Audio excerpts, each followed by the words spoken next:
خير. الشعب المصري غني جدا جدا جدا، اغنى شعب في العالم، الله اكبر.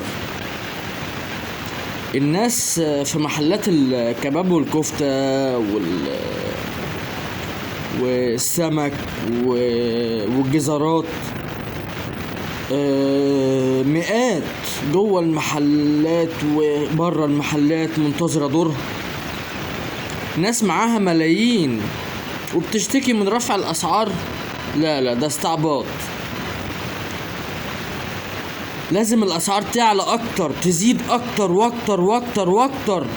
الناس معاها فلوس تقعد على القهوة وتحشش وتشيش وتشقط بنات شمال زي اللي بيشقط عادي يعني.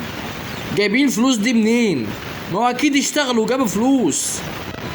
ما تقوليش البلد فيها بطالة، عشان لو البلد فيها بطالة الشباب مش هيكون معاه فلوس، لا هتعرف تقعد على القهاوي تشيش وتحشش ماشي، ولا هتعرف تشقط نسوان وما الى ذلك ماشي، ولا هتعرف تدفع فاتورة تليفون نت ماشي،